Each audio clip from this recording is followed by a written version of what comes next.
The Green Cabbie. Today we're going to show you how to cure, treat, prevent, and heal severe athlete's foot. If you have regular athlete's foot, this will definitely work for you, but I actually suffered from some athlete's foot called moccasin athlete's foot, which is really, really bad. I actually had to go to the doctor, and they prescribed me Lamisil, which used to be for toe fungus, and that's one of the big things to use for that.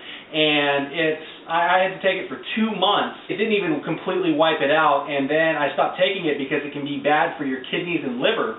I stopped taking it and it came back full blown. So I'm going to show you how I was able to completely knock it out naturally, easily, very quick and easy to do, and you don't have to worry about it coming back, and we'll show you ways to prevent it in the future. This is how my feet kind of looked when I had it, and you see we actually had incisions on my toes here in the pad of my foot, incisions so that it would actually crack and bleed and get dry. Like I said, we took Lamisil for this. It got a little bit better but not completely gone. Then once I stopped taking it because it could be bad for your liver and all that, the stuff returned, and you can get dry, cracked heels, stuff like that, as well as scaling. This was actually a result of me working in the woods with at-risk youth, and they called it sponge foot out there. It's called moccasin athlete's foot. So we're going to show you how to cure, prevent, heal, and treat this. Disclaimer, I'm not a doctor, but I am going to show you what worked for me after doing lots of research on the internet, because I didn't want to destroy my liver and kidneys, and I wanted to be able to heal it so that I no longer had cracked and bleeding feet, pain every time that I walked. If you leave athlete's foot untreated, it will continually get worse and worse and worse until you could either lose your feet, you could have to get pieces of your feet cut off, stuff like that, which is not something that I want to do. So let me share that with you right now. Okay, so the ingredients we're going to be using today is, first of all, we're going to be making a garlic oil. Garlic is one of the main ingredients in here, and what we're going to do is we're going to chop and mince 4 cloves of garlic, and we're going to let them sit for 5 minutes so that they can create allicin, which is the #1 enzyme that is created by a chemical reaction in garlic, and this is one of the most potent antiviral, antifungal, antimicrobial things that you can find on the planet. Garlic is phenomenal and amazing, and if you check the links below, we actually show you 27 different ailments that you can cure, treat, or prevent with garlic. So we're going to do that, and we're going to go ahead and create the garlic oil with 1/4 cup of virgin olive oil, and we're going to chop and mince 4 cloves of garlic. After that, we are going to melt and include 1 tablespoon of unrefined, cold-pressed, pure coconut oil. We're also going to include tea tree oil, lavender oil, rosemary oil, pine oil, eucalyptus oil, lemongrass oil, and patchouli oil. All of these are really good antifungal, antimicrobial, and antiviral essential oils that will help topically. And the great thing is what it will do is it will knock out the fungus and the athlete's foot, and it will continually prevent it from happening. Now, what we did is we actually used this for 30 days, and within 30 days, my feet were completely smooth again. No more cracks or cuts or incisions in my feet. They were soft, just like when I was a small child. So first of all, we went ahead and cut our 4 cloves of garlic in half. We're going to put them on our chopper to get them as small as possible. Then we'll go ahead and crush them in here. All right, so we have our little pieces of garlic now. Okay, we're going to go ahead and put them in our pan. All right, you want to get it really well crushed in there so that it has the ability to get in. We're going to take our 4th cup of olive oil. We're going to put that in the pan, and then we're going to go ahead and turn the heat on the lowest setting that you have. So if you look here, on my setting it says low simmer. And we're going to continuously stir it so that it gets that allicin in there. We're going to let this gently heat up and simmer for 15 minutes. And it's going to give the ability for all of that allicin and all of that garlic juice to infuse into the oil so that we will have our base for our spray. Okay, so it's finished its 15 minutes of simmering. You can tell when it's done because it's got lots of little bubbles on top. What we're going to do is we're going to go ahead and take a funnel here that has a fine filter on it. And then we're also going to take one of these little guys here to make sure that we don't have any big particles of garlic that go in there. We're going to strain out all of the garlic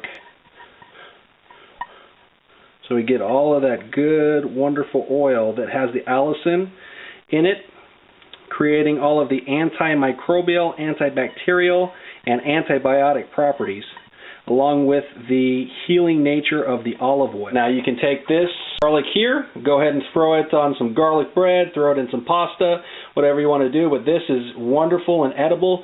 Don't waste it because this is great for your health. Okay, get all of that oil out of there. So this here is our garlic oil. Now with this garlic oil, you can use this for ear infections. You can use it for so many different things. You can use it for cooking as well. It is now infused garlic oil filled with wonderful allicin that is great for all sorts of things.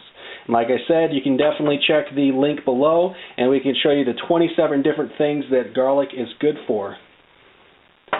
Alright, next we're going to go ahead and take 1 tablespoon, 1 heaping tablespoon of raw, unrefined, cold-pressed coconut oil. And coconut oil is also really good for athlete's foot, also antimicrobial. It's got antibiotic properties as well as antifungal. So we're going to go ahead and warm this up so that it turns into a liquid state. Remember, coconut oil is at a solid state at 70 degrees or below. We're going to go ahead and add in our melted coconut oil. And we're going to give it a quick mix to make sure that we can combine the garlic oil and the coconut oil well. So you're going to want to add this into some sort of dispenser. We do have a spray bottle here. And so we're going to go ahead and put it in our 4-ounce spray bottle. Now we're going to add our wonderful mixture of essential oils. First we're going to use tea tree oil and a little dropper there. And we're going to go ahead and put 15 drops of tea tree oil. We're going to go ahead and put 10 drops of lavender oil. All right, we're going to take 10 drops of the rosemary oil. And then we're going to take 5 drops of each of pine needle oil, 5 drops of eucalyptus oil, 5 drops of lemongrass, and 5 drops of patchouli oil. And then when you're done with that, what we're going to do just to wash everything down, we're going to top off the bottle with olive oil. Make sure all of that essential oil is in there. And you just want to leave just enough room for your spritzer to get in. So what we're going to do, just go ahead and close up your spritzer bottle. Give it a good shake to make sure that all of the essential oils are mixed into the carrier oil. And this is what you're going to want to apply. Now, what you want to do is you want to apply it usually at night after you take a shower so that your pores of the skin are open. Take a shower, scrub your feet real good, and then spray this on thoroughly. You want to spray it on your hand a good amount so that you can rub it into the heel, rub it into the pad of your foot. Make sure that you rub it into each nail to make sure that it kills any kind of fungus that you have there. Rub it in between your toes and make sure that it's well massaged all the way up to your ankle. Now, the funny thing is when my wife first smelt that, she said, "God, what is that smell?" And we just laughed and laughed and laughed. But the great thing about this is this is going to heal your feet. It's going to kill the fungus. It's going to kill the athlete's foot. And like I said, I had the Moccasin athlete's foot, which is one of the worst ones that you can have. And this brought my feet back to life just like new. As you can see, there's no longer incisions in my feet. It's soft, supple skin. And, you know, the symptoms of the athlete's foot is gone. My heel and my pad is completely healed. And, you know, I no longer have itching, no longer burns, anything like that. So basically what you want to do, you want to take your hand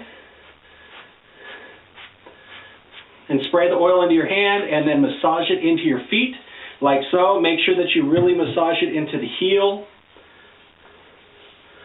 Make sure that you really massage it into the pads of the feet. Now the great thing is with the olive oil as well as the coconut oil It's going to have healing properties for the skin. And then what you want to do is you want to make sure that you put an ample amount in between your toes. Make sure that you rub it in really, really good. Okay, because that's where a lot of the fungus in the athlete's foot will mingle and get together. They like to throw a party there. Alright, and then you want to completely rub it in to the feet and rub it on the back of the heel as well as on the ankle so that none of the athlete's foot tries to spread. In applicating to the nails, you want to make sure that you put a good application on the nails and rub it in so that you can make sure that you don't have any fungal growth on the toenails. And the great thing about this is if you have fungal growth or fungal buildup on your toes or your toenails, it will actually start to eat that away slowly but surely. Once that is done and your foot is sufficiently applicated, make sure that you put on clean socks. Now, using this treatment, it will stain your socks because it is oil, but you want to make sure that you have clean socks so that you don't continually recontaminate your feet while you're trying to heal them. Once again, thank you so much for joining us today. Please give us a big thumbs up if you like this tutorial, if you like this recipe. Please let us know once you try it how you like it below. Now remember, it is going to have a strong pungent smell because one of the garlic and two, all of the piney, woody essential oils. We usually say it's best to apply it at night right before you go to sleep. If you're single, or apply it right before you go out for the day so that it's not cooped up in one small place. But thank you so much for watching. If you get a chance, please give us a big thumbs up. Please favorite, please like, please tweet, please pin. Make sure you subscribe. And like we said, down below, we also have a link to our other channel, The Green Prepper, that will have the list of 27 different ailments that garlic and garlic oil can help you cure, treat, heal, and prevent. We'll talk to you later.